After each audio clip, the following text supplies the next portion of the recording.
Los esquemas siempre son demasiado simplistas, pero a veces ayudan a orientarse. Entonces, si decimos que la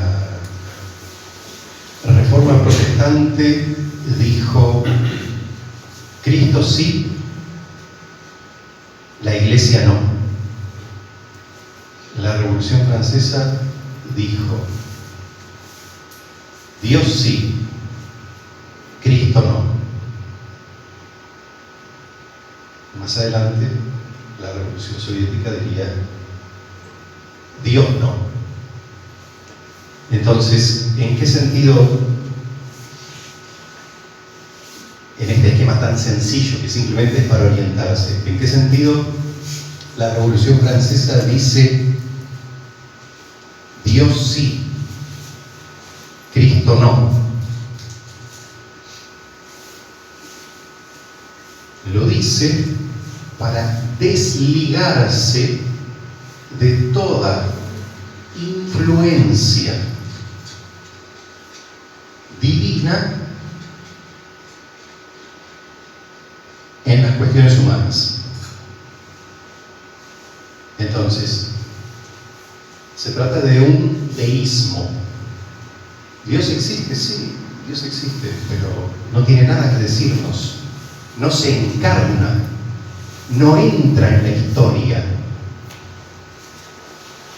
como Cristo entró en la historia. Entonces, es un Dios que no molesta, es un Dios que no interviene, es un Dios que no dice nada. Es una especie de relojero que hizo el reloj y lo dejó funcionando eternamente. Pero no interviene, no tiene ninguna influencia, no le dice nada a la humanidad. No tiene ninguna influencia en los asuntos humanos. La Revolución Francesa tiene una excelente prensa, ¿no? O sea, está muy bien vista en la historia y todo el mundo habla muy bien de ella. Hay un mito de la revolución como una revolución hecha por la gente, que la gente se hartó de los abusos, de los privilegios, de los dos estados que oprimían al tercer estado, ¿no? Hablamos de tres estados: la nobleza, el clero y el tercer estado, ¿no?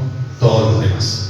Entonces, la prensa que tiene la Revolución Francesa dice que el tercer estado, cansado de los privilegios, de la opresión, de los abusos de clero y nobleza, se revela. Acá está. No traje la espada, porque hubiese usado el puntero. Entonces, el tercer estado, que lleva carga sobre sus espaldas al clero y a la nobleza, se cansa, se harta y da lugar a la Revolución Francesa, ¿no? Ese es el mito. Ahí está.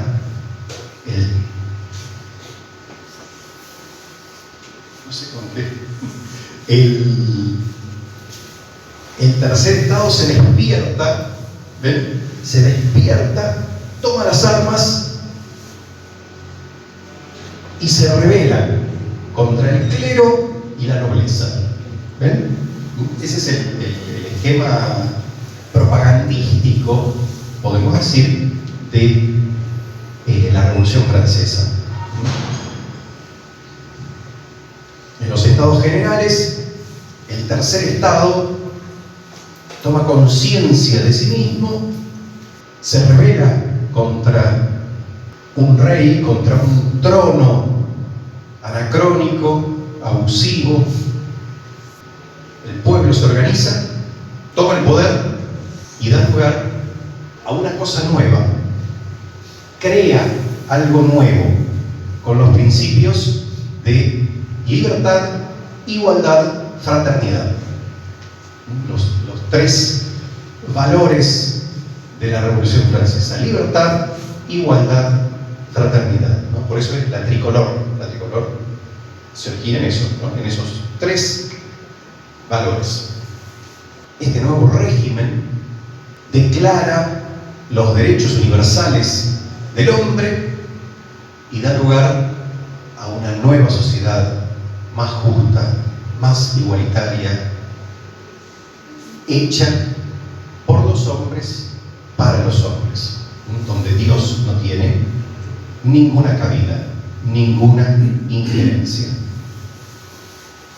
Entonces, esto es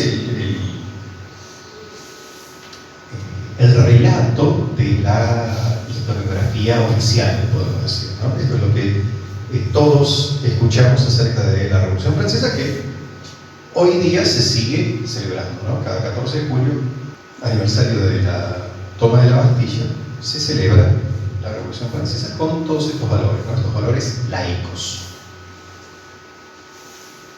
Laicos en el sentido de no religiosos, en el sentido de independientes de toda influencia divina en el orden político y social. Ahora, la verdad es muy diferente. Fue una revolución de las más sanguinarias que haya conocido la historia, impulsada por el odio,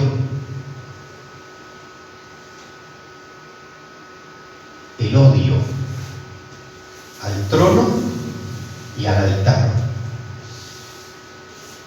Entonces, odio a todo lo que ellos llamaban l'ancien régime, el antiguo régimen, que querían derribar por completo, ¿no? Por eso decíamos que fue una verdadera revolución, en el sentido de dar vuelta a todas las cosas, ¿no?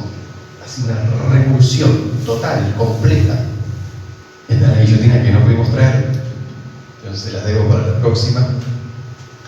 Un régimen que instauró el terror. Y de hecho hay una época de la revolución que se llama el terror. Hay una película de Wajda. Wajda es un realizador polaco, que él tiene muchas películas históricas, como, bueno, Katyn es de él, porque él es polaco, entonces ha hablado de este tema casi autobiográfico, ¿no? La matanza de Katyn, que fue una masacre de oficiales polacos que amaban el ejército rojo, los soviéticos. Tiene otra película, Los demonios, basado en la novela de Dostoyevsky, y tiene otra que se llama Danton, y ahí pinta de manera excelente el ambiente que se vivía en la Revolución Francesa, un ambiente de continuo temor, un ambiente de delación, un ambiente donde los energúmenos de la revolución buscaban enemigos por doquier y buscaban disciplinar a la población en base al terror. No solo de la guillotina, que se usó muy profusamente, sino también de asesinatos por todos los medios que puedan imaginarse.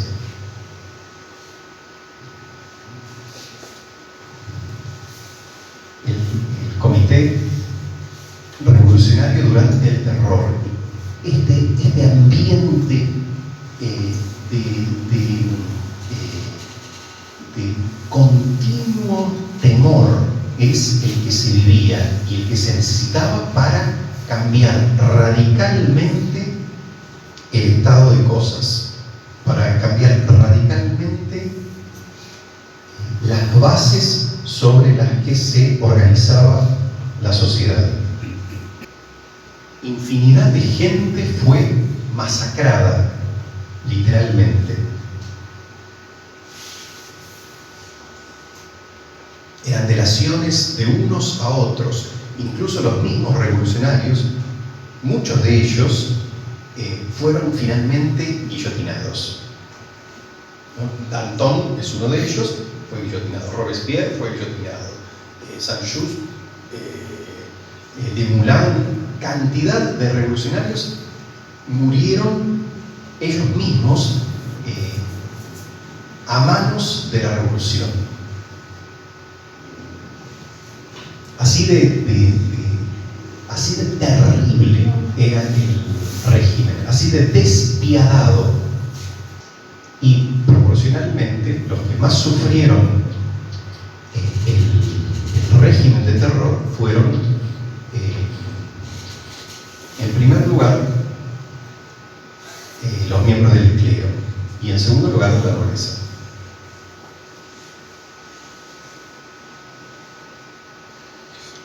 El odio llegó a tal punto que llegaron a organizar ahogamientos masivos. Entonces lo que hacían era reunir a un grupo de personas. Ahora vamos a ver un detalle de esto. Reunían a un grupo de personas, las colocaban en un barco y hundían el barco. Y así ahogaban a todos los que habían reunido.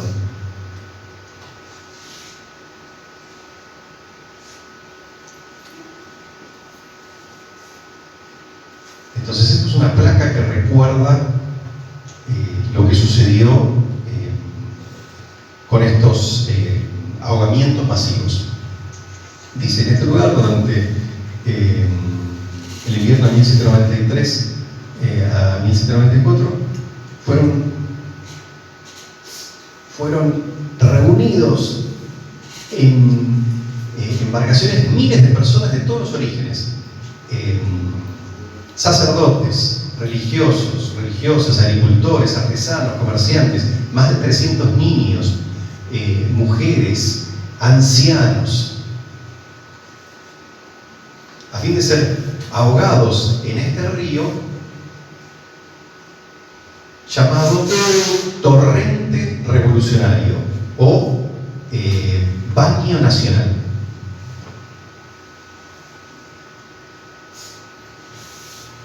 Esto fue hecho por Jean-Baptiste Carrier, que era procónsul de la República, año 1793, fines de 1793. Recordemos que todo comienza en 1789, ¿no? Todo se desencadena en 1789.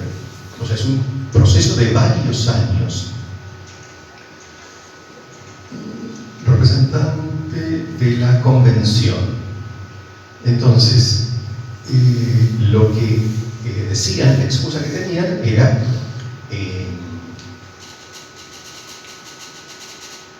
vaciar las prisiones de Nantes rápidamente y a bajo costo. De 7 a 8.000 personas murieron de esta manera, o sea, solamente de esta manera. El terror en Nantes causó más de 20.000 muertos. Nantes es una sola ciudad, ¿no? Es solo un ejemplo de la barbarie, del odio satánico que tenía esta gente.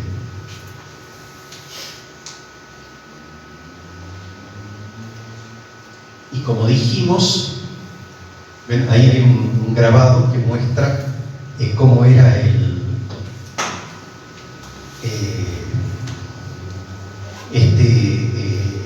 como lo llamaban, bautismo o baño nacional, donde ponían a la gente en embarcaciones y después hundían esas barcazas, pequeños barcos que hubiesen podido conseguir. Entonces decíamos que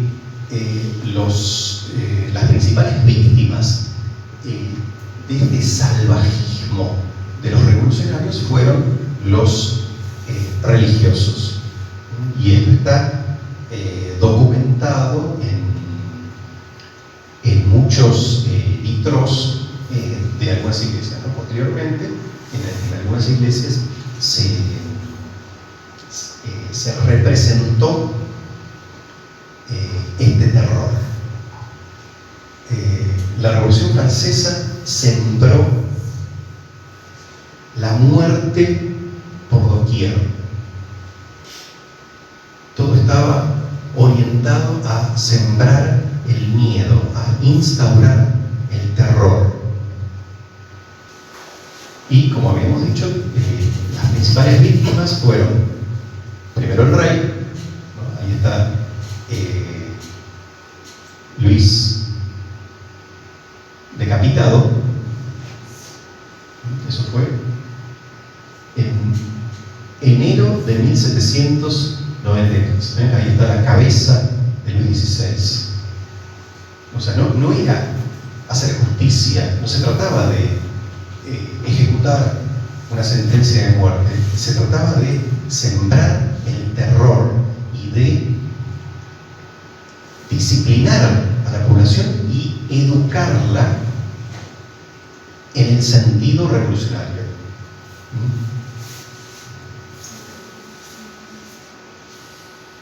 O sea, era salvajismo puro.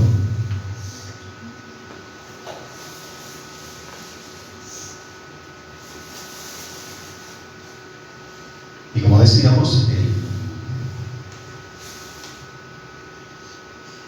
el otro grupo social que padeció la barbarie revolucionaria fue el clero, con infinidad de mártires.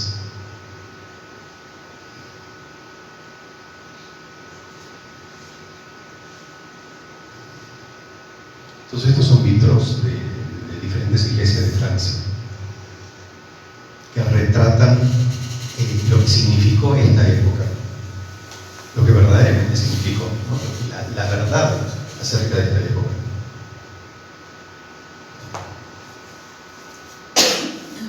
Infinidad de templos fueron desacralizados.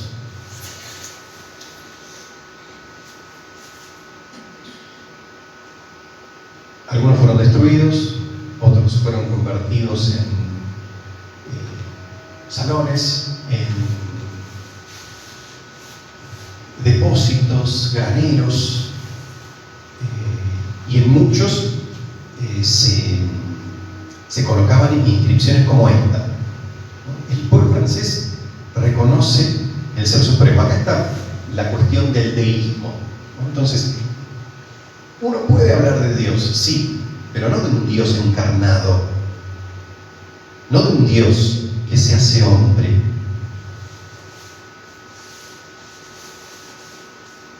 sino de un ser supremo, un Dios creador totalmente desentendido de la creación. Porque eso no tiene ninguna influencia en el orden social. Y eso es lo que querían los revolucionarios. Porque esta fue más que una revolución política, más que una revolución social, fue una revolución teológica, destinada a fundar una nueva religión. En primer lugar, había que extirpar de la sociedad a la religión católica. O sea, había que quitar de la sociedad todo viso de catolicidad. ¿Por qué? Porque Francia venía de la cristiandad. O sea, lo que conocemos como Francia se hizo durante la cristiandad. Y la cristiandad es el orden social imbuido de principios cristianos. Entonces, los revolucionarios eran eminentemente anticatólicos y el objetivo primordial era arrasar con la religión católica. Écraser l'infâme, decía Voltaire, uno de los grandes pensadores de la revolución. Y a eso se dedicaron, y eso es lo que hicieron.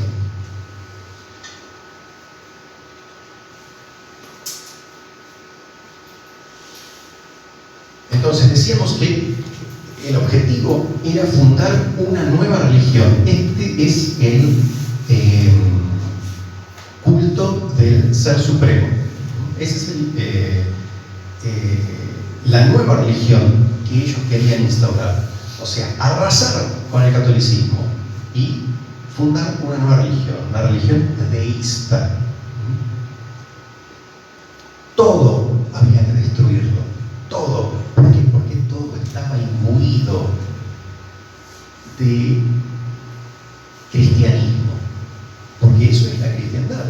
Entonces, cuando un orden social se funda sobre principios cristianos, todo trasunta esos principios, o sea, todo deja ver esos principios, ¿no? Si yo a esta copa de agua le echo una gota de tinta, todo el agua toma ese color, todo el agua toma el color de la tinta. Bueno, eso es lo que pasaba con la cristiandad. Todo se respiraba de religiosidad. Entonces, para extirpar la religión del orden social, había que barrer con todas las instituciones antiguas. Por eso no se contentaron con arrasar con la religión, había que arrasar con todo ese ancien régime, con todo el antiguo régimen. Entonces, no solo había que derribar los altares, también había que derribar el trono, porque el trono también tenía principios cristianos. O sea, la realeza estaba fundada sobre principios cristianos.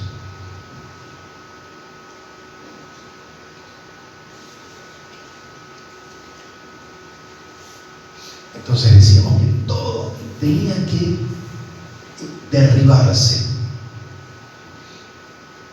Aún los meses, los días de la semana, todo. Esto es el calendario republicano. Entonces, cambiaron los nombres de los meses, cambiaron los nombres de las estaciones, todo, nada podía hacer referencia. El domingo, no podía existir un domingo, porque el domingo es, etimológicamente, es el día del Señor. No podía existir un día con ese nombre. A todo le cambiaron el nombre, todo tenía que desaparecer. Entonces, no podía ser el año del Señor de 1793. No. Año 1 de la Revolución, año 2 de la Revolución, todo empezaba de nuevo. Empieza una nueva era. Una nueva era comenzaba. Por eso es tan incisiva la revolución, por eso es tan determinante y tiene tanta influencia. Y que se diera en Francia no es casualidad, y que tuviera la influencia que tuvo habiendo nacido en Francia tampoco es casualidad. Hay un historiador, Perroc, que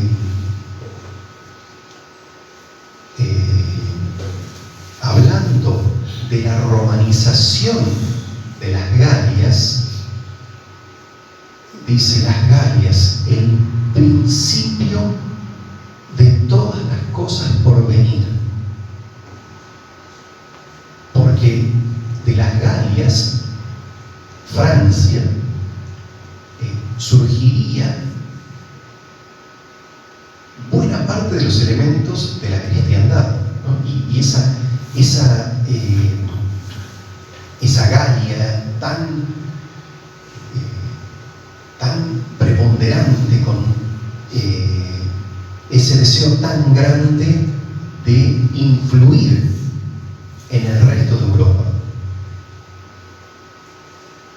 El espíritu ardiente de los franceses, el ansia de proselitismo, la cultura francesa que permitió ser un vehículo de la revolución. Entonces había movimientos, ideas revolucionarias en toda Europa en el siglo XVIII, pero fue Francia la que condensó todos esos elementos y dio lugar a la revolución, que finalmente tendría influencia en el resto de Europa y en todo el mundo. Destrucción, desacralización de infinidad de iglesias en toda Francia. Y lo que no destruían lo convertían en templo de la razón. Templo de la razón. ¿Por qué? Porque la razón ya no necesita la revelación. La razón se basta por sí misma. La razón no reconoce nada por sobre ella. ¿Ven? Ahí hay otros ejemplos.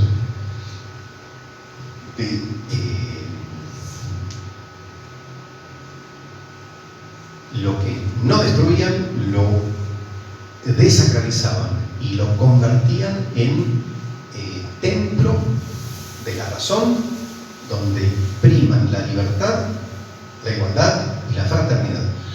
¿Eh? La nueva Trinidad. Sí. Es imposible no ver el influjo diabólico en la revolución. Y de hecho, bueno, ellos mismos,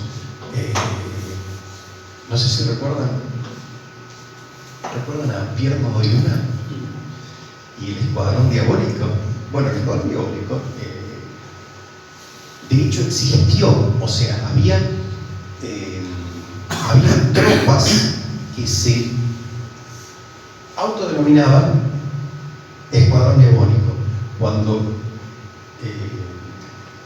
regiones de Francia como la Vendée se alcen contra esta revolución impiadosa, anticristiana, las tropas que van a ser enviadas para reprimirlas se van a llamar el escuadrón diabólico, autodenominadas escuadrón diabólico.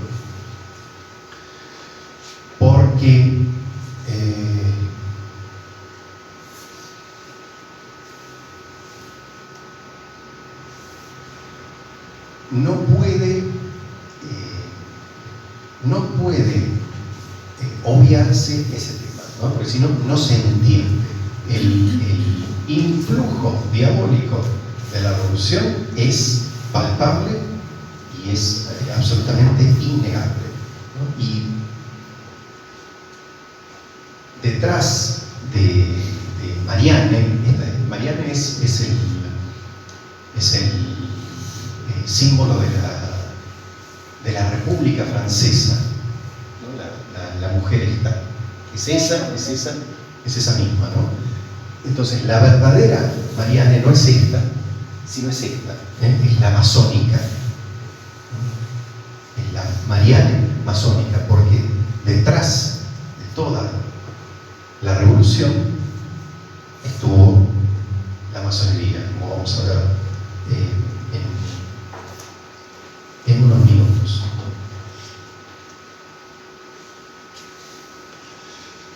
Bien.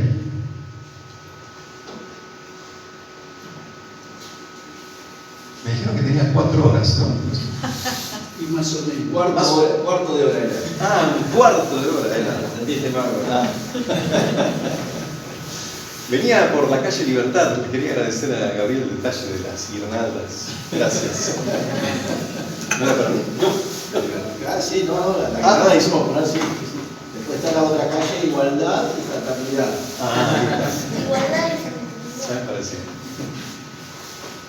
son las más luminosas esas. O sea, por la que se tiene que ir. Claro. Claro. Bueno, entonces,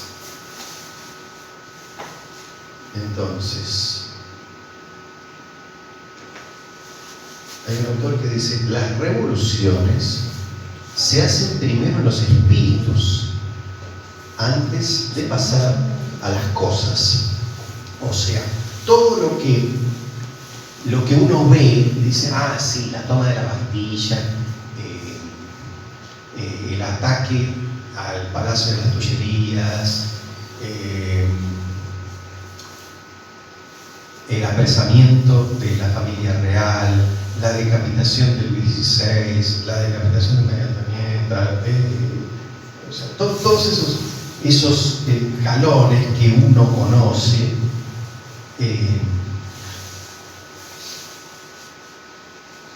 para poder haberse dado, primero se tiene que haber dado una revolución cultural. O sea, todos esos acontecimientos son consecuencia de algo anterior, de una preparación de la revolución. Por eso hablamos de la revolución en las mentes o la revolución cultural. Un autor marxista del siglo XX, Gramsci, Antonio Gramsci, admiraba muchísimo a la Revolución Francesa. Y él en parte teoriza a partir de lo que vio en la Revolución Francesa.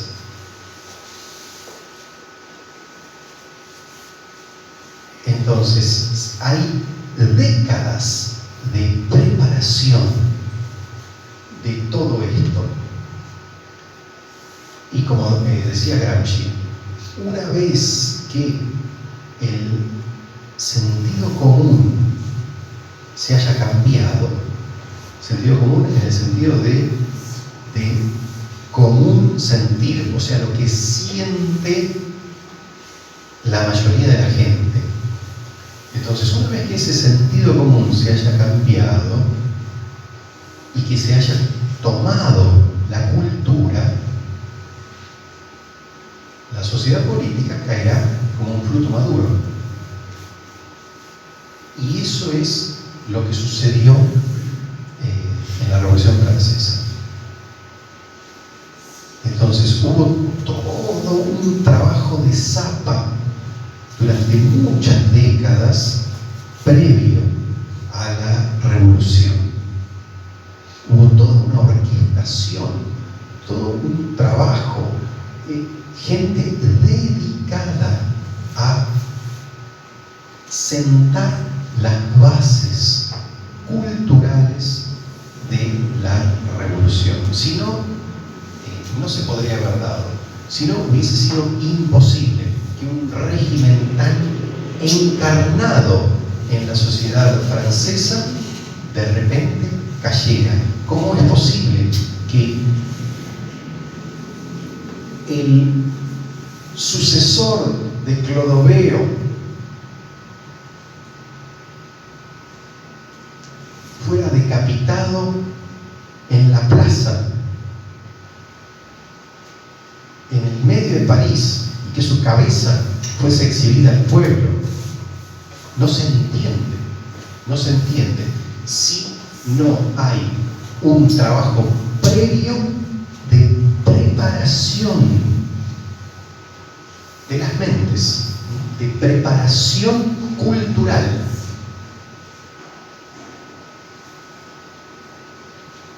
Entonces vamos a ver algunos antecedentes.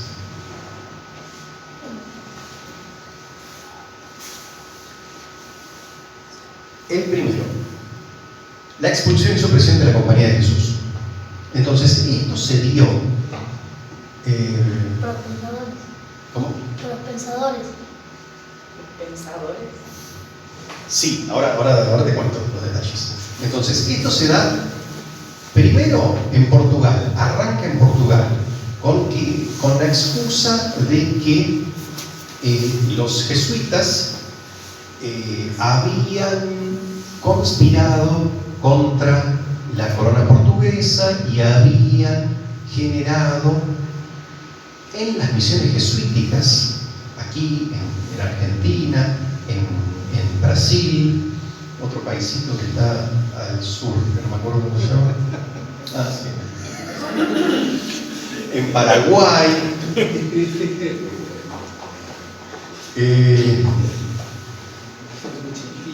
Entonces, no hay, ahí se terminó el continente. Entonces, hay un tratado de límites, entre Portugal y España, ¿no? Siempre Portugal intentó expandirse a costa de España en América. Entonces siempre intentaba burlar las fronteras establecidas.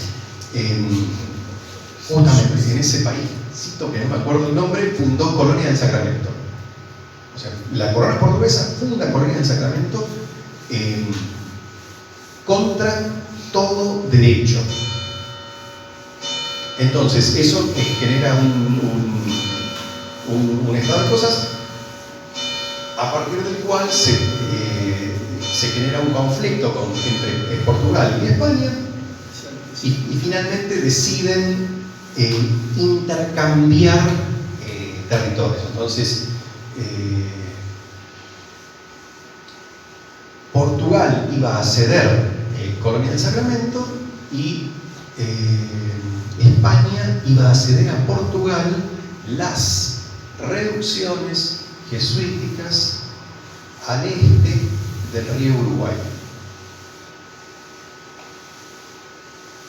Los padres jesuitas que estaban allí intentaron convencer a los guaraníes de que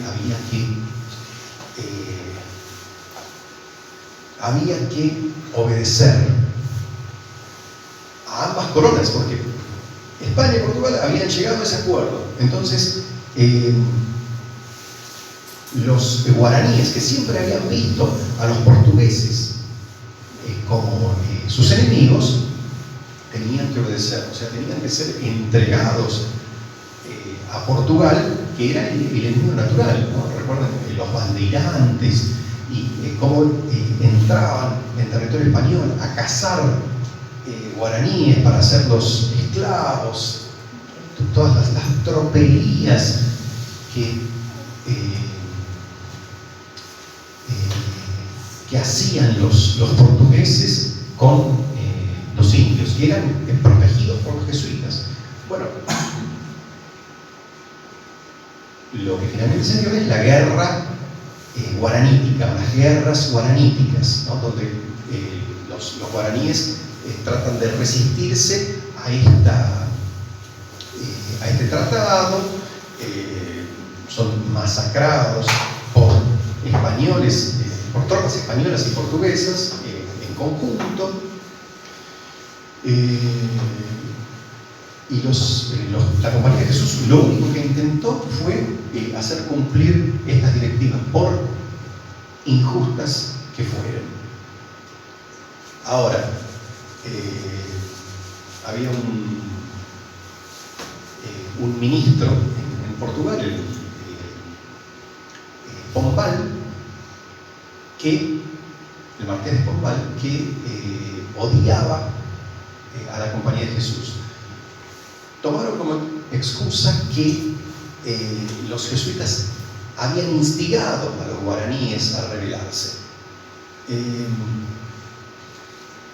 Y a partir de esta conspiración, el marqués de Pombal lo que logra es la expulsión de los jesuitas del territorio portugués. Entonces son despojados de todo y son lanzados literalmente lanzados a las costas de los estados pontificios. Esto da pie a que otras coronas, viendo el éxito de Portugal en esta cuestión, intenten lo mismo. Los Borbones, que gobernaban, la Casa Real de los Borbones, que gobernaban en España, en Francia, Nápoles, se ponen de acuerdo y pergeñan un plan para hacer lo mismo que hicieron en Portugal, es decir, para lograr la expulsión de la Compañía de Jesús de sus reinos. Está bien explicado también en la película La Misión, la expulsión de los jesuitas, ¿no? Sí, en la misión está muy bien explicado eso. Sí. Recordemos que la Compañía de Jesús tenía un cuarto voto, que era el de obediencia al Papa. Entonces, y era llamada la caballería ligera, porque donde había problemas, ahí eran enviados los jesuitas y rendían un excelente servicio a la Iglesia. Entonces, privar a la Iglesia en un determinado reino de la Compañía de Jesús era aceptarle un formidable golpe. Por eso, este es un antecedente muy importante. ¿Por qué? Porque muestra que esto se podía hacer. Y es un ejemplo de cómo obrarían los revolucionarios franceses después, no solo con la Compañía de Jesús, sino con todas las órdenes religiosas, con todo el clero.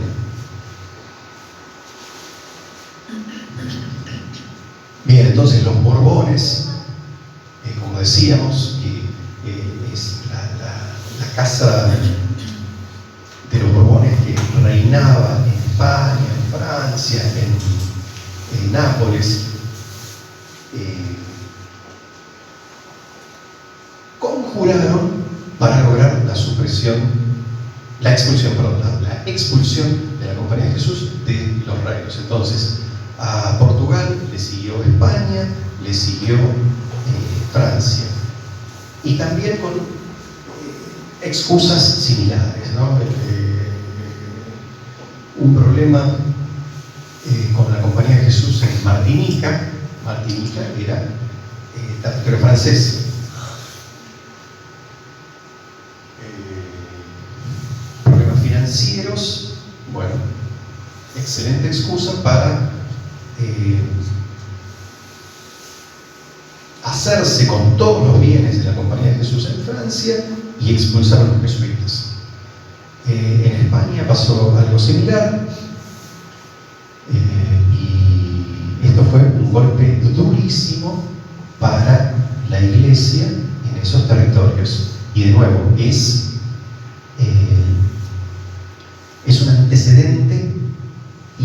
un ejemplo para los revolucionarios de cómo actuar a la hora de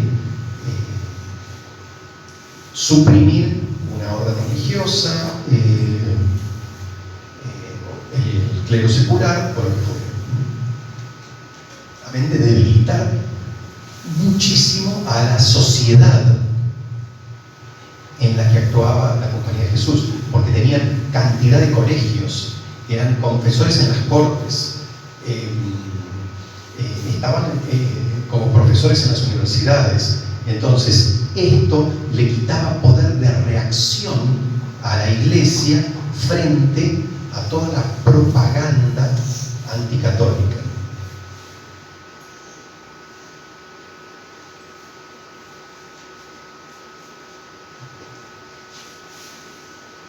De Pombal, de España, de Francia, y finalmente son suprimidos por el Papa. Clemente XIV termina suprimiendo la Compañía de Jesús, cediendo a las presiones de las cortes borbónicas, porque decían: si usted no suprime la Compañía de Jesús, nosotros vamos a expulsar al nuncio, por ejemplo, de Portugal, vamos a nacionalizar el clero, vamos a incautar propiedades de la Iglesia, o sea, presiones políticas para que el Papa suprimiera la Compañía de Jesús, que finalmente lo consiguieron. Otro antecedente, la Revolución Norteamericana. Fue un experimento masónico, o sea, en tabla rasa, o sea, en un nuevo territorio, crearon algo nuevo, que es lo que finalmente también haría la Revolución Francesa. Entonces, es muy importante la Revolución Norteamericana porque, de nuevo, es un ejemplo de cómo hacer las cosas. Una nación joven que llenaba de entusiasmo a los europeos con ideas nuevas, que querían cambiar la sociedad, fundada sobre un modelo deísta, llevada a cabo por masones. Washington era gran masón, o sea, masón de altísimo rango. Franklin era otro que viajó mucho a Europa y tuvo mucha influencia en Europa. Con Voltaire tuvo excelente relación. Y todo esto, de nuevo, fue un antecedente muy importante para la revolución que se daría en Francia. Entonces, habíamos hablado de la guerra cultural o la guillotina de papel. Entonces, a la guillotina de sangre le precedió la guillotina de papel, o sea, las ideas, la difusión de las nuevas ideas, difusión de ideas revolucionarias. Y acá vamos a hablar brevemente de los filósofos, los salones, la opinión pública, la enciclopedia y la masonería. Entonces, los filósofos, los salones. La opinión pública en La enciclopedia masonería. Y la masonería. Bien. Esa es la letra esa, que es complicada. Perfecto. Perfecto. Bueno, entonces, los filósofos. Los filósofos, acá tenemos a Rousseau, Voltaire y Diderot. Entonces, esta gente, como dijimos, era racionalista. O sea, racionalista, ¿qué quiere decir? Que la razón es... Como la diosa de la razón. Claro, como la diosa razón, exactamente. Así, bien. Lo mejor es siempre se sientan adelante. ¿En qué momento pasa? Entonces, racionalistas, en el sentido de que sobre la razón no hay nada. No hay nada a lo que la razón no pueda llegar. La razón es lo único que se puede aceptar. No hay nada sobrenatural. No hay nada por encima de la naturaleza. No existe lo sobrenatural, ¿no? Por eso también es naturalista, ¿no? En el sentido de que no reconoce nada más allá de lo natural y de lo razonable, lo que puede alcanzar, lo que puede comprender la razón. ¿Y esto qué quiere decir? Que la revelación no se acepta bajo ningún punto de vista. Porque uno dice, ay, bueno, qué bien, claro, nosotros aceptamos solo lo razonable. Sí, pero hay que ver siempre la otra cara de la moneda. ¿Qué quiere decir que yo acepto solo lo que comprendo, solo lo que mi razón entiende y alcanza? Que de ninguna manera acepto la revelación, que nadie me va a venir a decir a mí que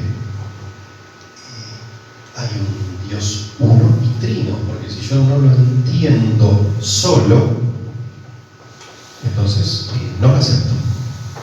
Si mi razón no alcanza esa verdad no existe.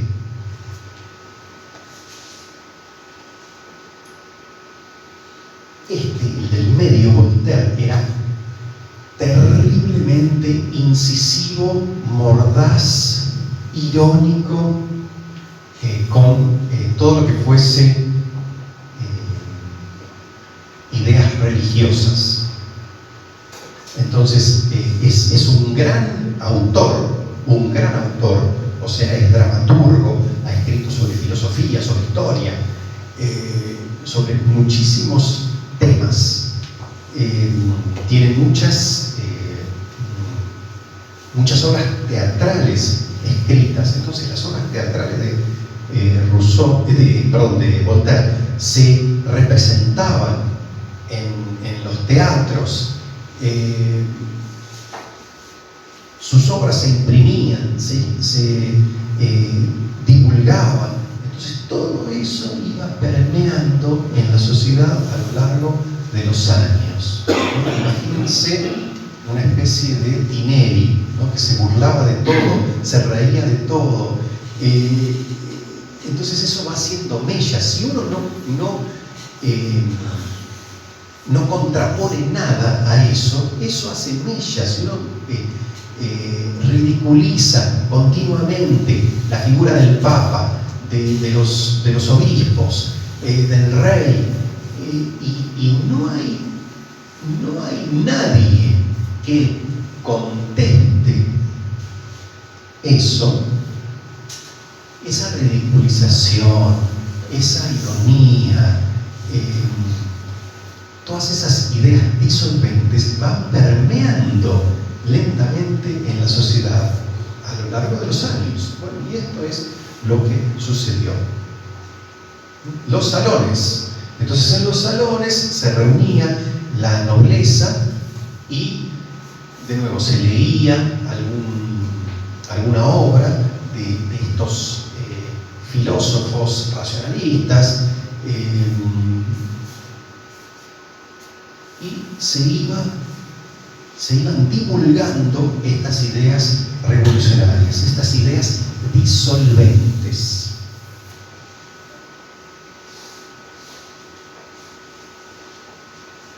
La opinión pública. Nace la opinión pública con la revolución. Entonces, es un elemento nuevo. La opinión pública. O sea, una idea que se hace irresistible. Entonces,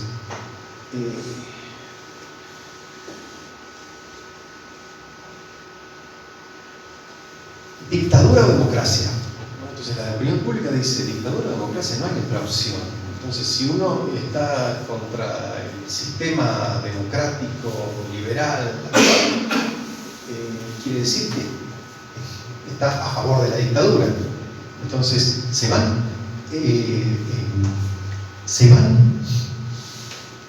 cimentando opiniones, ideas contra las que uno no puede estar en contra, porque queda fuera de época. Uno tiene que aceptar esa idea, porque si no, queda fuera del mundo, queda desterrado intelectualmente hablando. Y esto lo iban logrando estos filósofos. Por ejemplo, Cándido es una obra de Voltaire. Entonces, llena de ironía, de sarcasmo, mordacidad, de ridiculizaciones del trono y del altar. Los dos grandes enemigos, el trono y el altar. La Academia Francesa, ¿qué hacían? Hablaban con Madame Pompadour, una querida de Luis XV, la preferida de Luis XV, y conseguían puestos en la academia, en la prestigiosísima Academia de Francia. Y entonces el que lograba entrar ahí, por ejemplo, Diderot, D'Alembert, eran nombrados miembros de la Academia de Francia y desde allí ejercían su influencia, nombraban gente, nombraban profesores, conseguían cargos para otros pensadores revolucionarios. Entonces así iban tomando lentamente la cultura.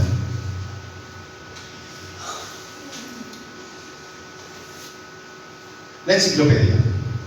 La enciclopedia, ¿qué quiso ser?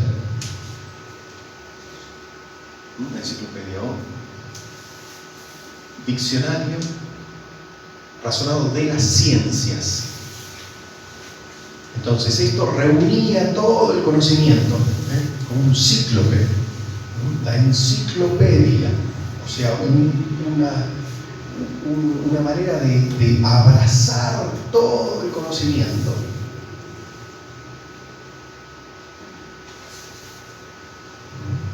Con un enfoque totalmente racionalista, naturalista, como habíamos dicho. Entonces, dándole a la religión el lugar que ellos querían, el lugar que ellos interpretaban. Y estos son los Diderot y ahí está, ¿dónde están los nombres? Diderot y D'Alembert. Este es un gran matemático. Entonces, esto, claro, ¿cómo se debe entender, cómo se debe interpretar esto? Y bueno, hay que ir a la enciclopedia y ver qué dice la enciclopedia, cómo lo define, qué es la religión. Entonces, ¿qué hacían? Hacían escribir artículos, por ejemplo, Voltaire escribió muchos artículos para la enciclopedia, y algunos eran buenos, otros más no tan buenos, pero que, por ejemplo, el artículo de la religión, y abajo decía, véase intolerancia, véase fanatismo. Entonces uno iba al artículo de fanatismo y decía, el fanatismo es el que dice que solo hay una religión verdadera, por ejemplo. Entonces, de esa manera iban minando las bases de la sociedad tradicional, del antiguo régimen. Y la toma de la Bastilla estaba a décadas de distancia. Por eso hablamos de revolución cultural. La guillotina de papel antes, mucho antes que la guillotina de sangre.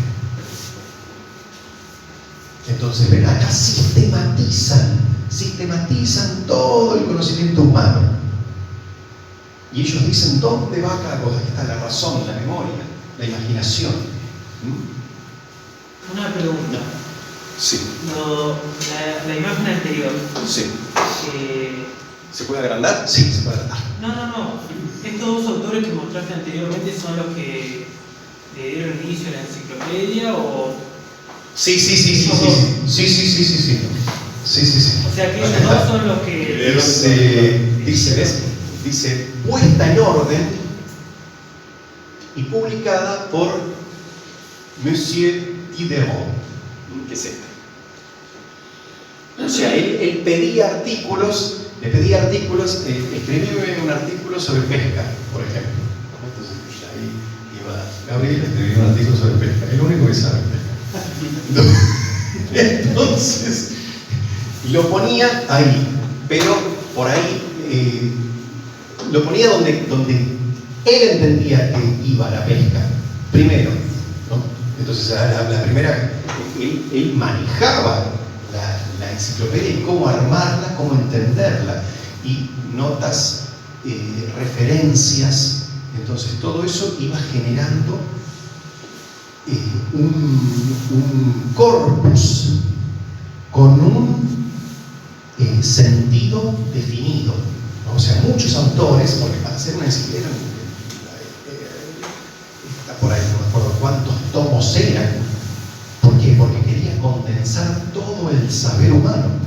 Era la pretensión de, como encíclope, ¿no? Gigante, que abraza todo el conocimiento humano. Eso es la enciclopedia. O sea, te decían lo que tenías que pensar. Claro. Y la ignorancia era general, entonces tenemos que aprender, tenemos que leer esto. Era la revelación, la nueva revelación. Sí. La nueva, sí, una nueva religión. Una nueva religión. Y este siglo era un siglo el siglo XVIII, un siglo de enorme optimismo. Entonces la razón va a alcanzar todo el conocimiento y va a terminar con todos los males. La razón va a lograr todo. Había muchísimo entusiasmo y muchísimo optimismo en este siglo. ¿Por qué? Porque se empezaban a dar los grandes progresos técnicos. O sea, ya estamos subidos a la ola de la revolución industrial. Ya había empezado la revolución industrial en Inglaterra. Entonces, había nuevos saberes y era, como lo llamaban ellos, el siglo XVIII, el siglo de las luces. El siglo de las luces, de la ilustración. Entonces, es el siglo de las luces donde finalmente la razón ilumina todo. No necesitamos la luz que venga de arriba. No necesitamos ninguna luz externa.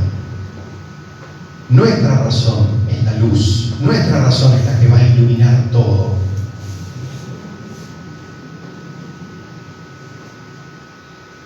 Como decíamos, esto no es exclusivamente francés. O sea, había elementos revolucionarios en casi todos los países de Europa. Lo que hace la revolución es condensarlos y plasmarlos en un acontecimiento teológico, político y social.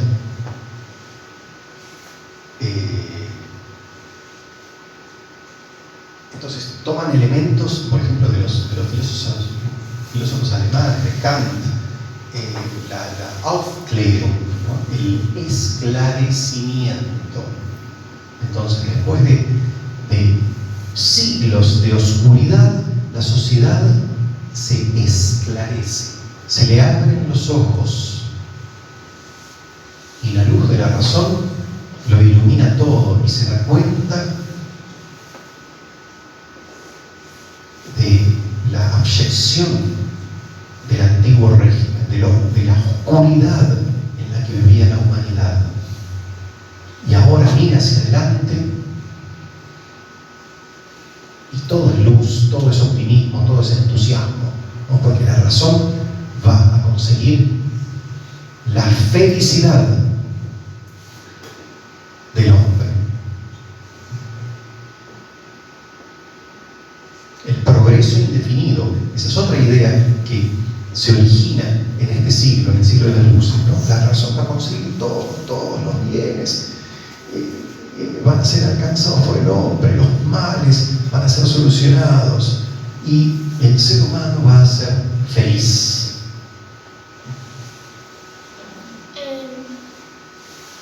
La señora esa que está brillando es la diosa de la ilusión. Ella es la que está brillando. Esto tiene, sí, todo tiene un significado. Todo tiene un significado. Parece que esa es la diosa de la razón. Podría ser. Está la justicia, la libertad y la razón, sí. Puede ser que esta sea la razón, sí. La diosa de la razón, sí. Sí. Bueno, y por último, la masonería. Entonces, esto de que el pueblo se dio cuenta y de repente dijo, basta, no, es un cuento de hadas. Todo estaba orquestado, planificado, ensayado.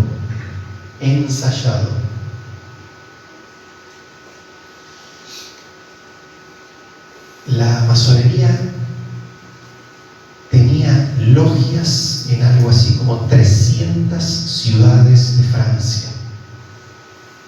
¿Recuerdan al general Lafayette? El héroe francés que luchó en la Revolución Americana, en la Guerra de Independencia Americana. Esa es la espada. Esa es la espada de Lafayette. Masón. Y así la casi totalidad de los revolucionarios eran masones y llevaban a cabo un plan establecido, pensado durante décadas. O sea, nada fue espontáneo, que se dio así. De repente dijeron a la Bastilla, uy, vamos, qué buena idea. No, está todo estaba planificado, todo estaba minuciosamente planificado, ¿no? Y por eso tuvo el éxito que tuvo. Por eso tuvo el éxito que tuvo. Las defecciones en el ejército, cantidad de oficiales eran masones, entonces claro, el regimiento real ahora va a defender al rey. No pasa, no. Pero y el ejército y el rey, no era que el rey tenía todo el poder y absoluto y que era una especie de dios y que dominaba todo. No. ¿Por qué? Bueno, porque hubo, de nuevo, décadas de preparación, décadas de revolución cultural. ¿Cómo puede ser que los franceses y que el Sacré-Cœur, ¿no? La devoción del Sagrado Corazón que nació en Francia, y de repente van y matan a congregaciones enteras y los ahogan, los meten en una barcaza, hunden la barcaza para que se ahoguen y los decapitan o sea, ¿cómo se llega a eso? ¿Cómo puede ser? Con tantos santos con tanta piedad el pueblo francés fuera capaz de esto. Bueno, porque hubo un trabajo cultural para cambiar el sentido común. entonces. No,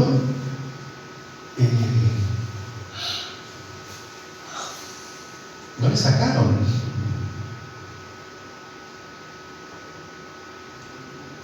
Las iglesias a la gente. Le sacaron a la gente a las iglesias.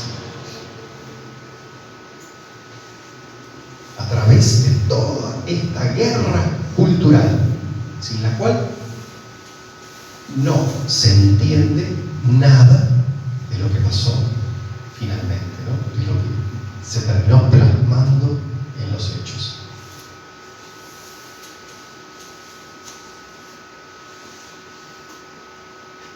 Bueno, esta parte era la que yo quería darles hoy, de la que quería hablarles hoy. O sea, de esto, de la revolución cultural, que es lo verdaderamente importante, ¿no? Lo demás son consecuencias.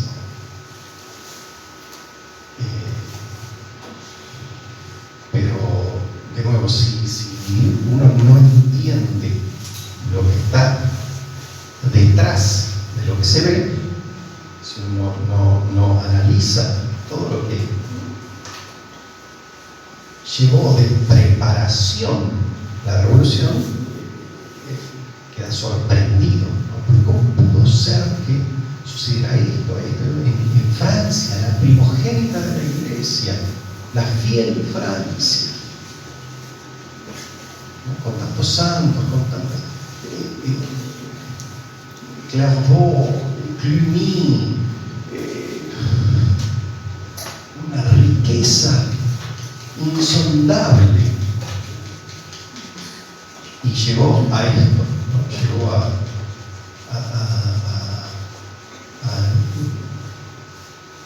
salvajismos difíciles de concebir.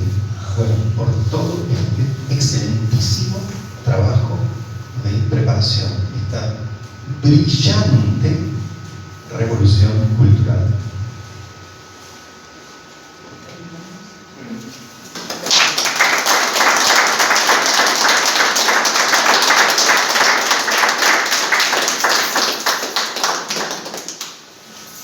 ¿Preguntas?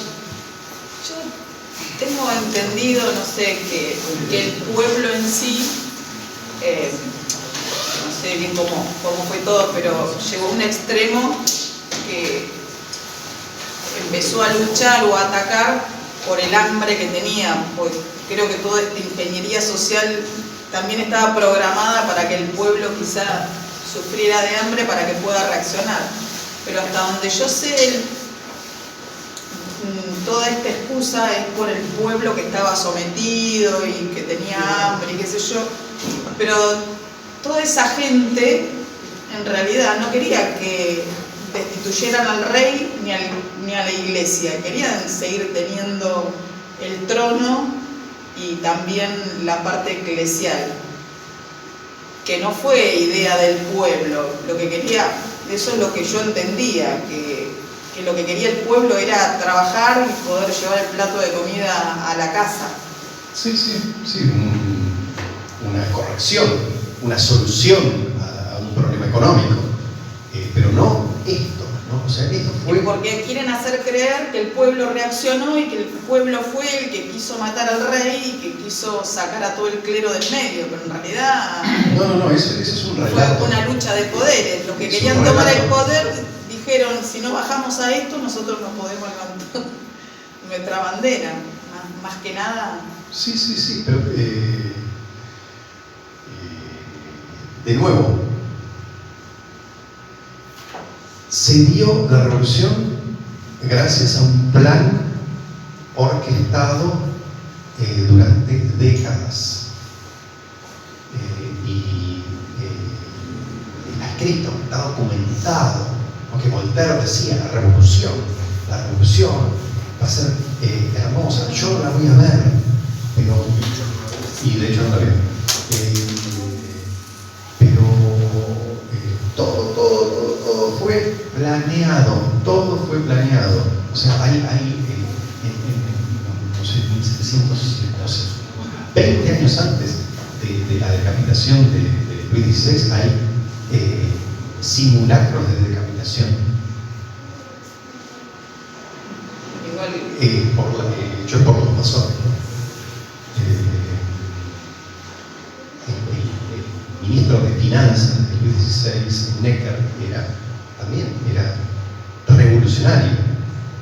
Entonces, hubo una crisis económica previa, si la hubo, y la aprovecharon.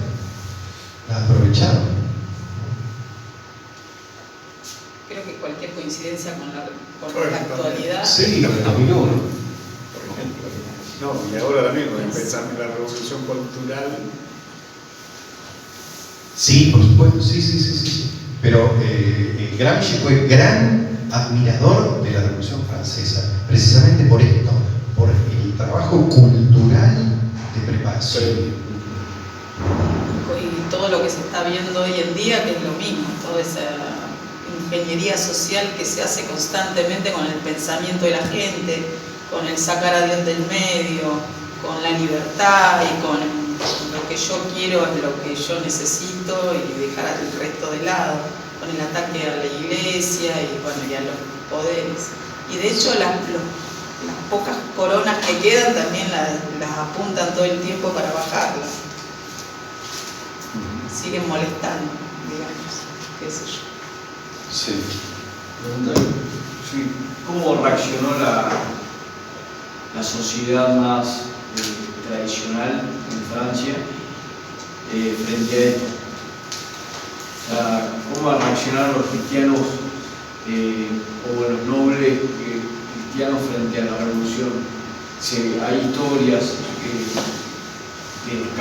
se escaparon y santos, pero digo, ¿cómo reaccionó? ¿Qué quedó de ese germen que hoy se ve, por ejemplo, la peregrinación a la cristiandad que hicieron? Sí. Bueno, hay todo un capítulo contrarrevolucionario. La gesta de la bandera, claro, para la próxima. La bandera, sí. Pero sí, hubo reacción.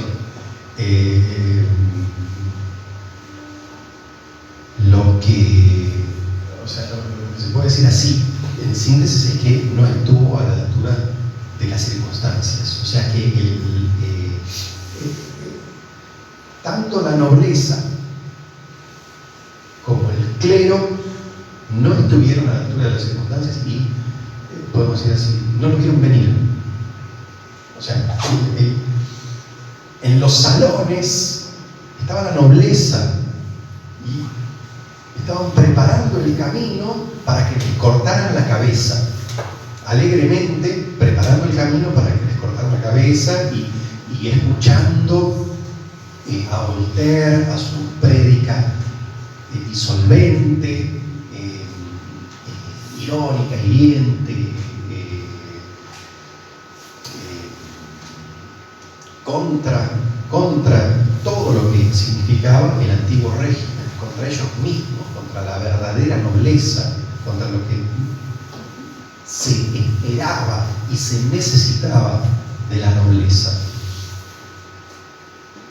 Y lo mismo con el clero. Entonces, lo primero que se puede decir es: no estuvieron a la altura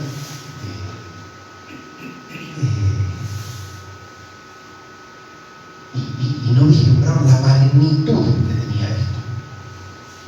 Y la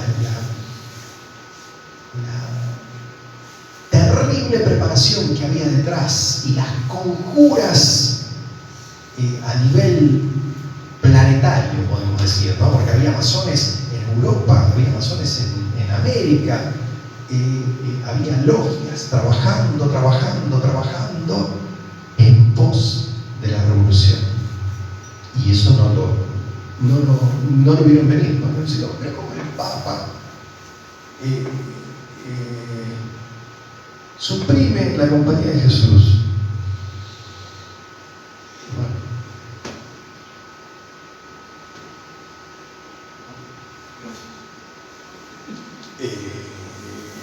tal vez se hubiese necesitado otro Papa, ¿no? Pero bueno, así se dio. Esa es la historia. Entonces, ¿qué podemos decir? Ese Papa con esa medida no estuvo a la altura de las circunstancias. Lo que se ve a lo largo de la historia es que siempre se subestima la preparación para la revolución. Mismo ahora estamos viviendo una revolución cultural enorme que viene de hace décadas y se subestimó. Y quizás ahí pasó lo mismo, que hoy, yo creo que hoy estamos viviendo, no a ese nivel, pero estamos viviendo una revolución cultural muy grande que viene ya hace décadas preparándose y bueno, y se subestimó porque indudablemente la iglesia o los que tenían que actuar no actuaron como tenían que actuar y hoy lo estamos viviendo. Sí. Es así. Yo creo que a niveles peores hoy en día. No los hunden en barco, pero los matan en corriente. Está más solapado todo, pero no sé si me parece que es peor. Aunque esto era más visible, pero Sí, ahora se mata esto es, legalmente de otra manera. Sí, lo que aquí se vio es un odio visceral a la religión, manifestado y bien visible, plasmado de una manera como nunca antes se había visto. Ahí fue la primera vez, ahora ya estamos más acostumbrados por ahí. Sí, pero a ver, dicen que en otros siglos había escépticos, había irreligiosos, había blasfemos, pero en ese momento, en la Francia de la segunda mitad del siglo XVIII, se da esa conjunción de odio satánico hacia la religión como no se había visto nunca antes. Una magnitud de nuevo inédita, ¿no? Porque no todos los siglos son iguales, no todos los tiempos son iguales.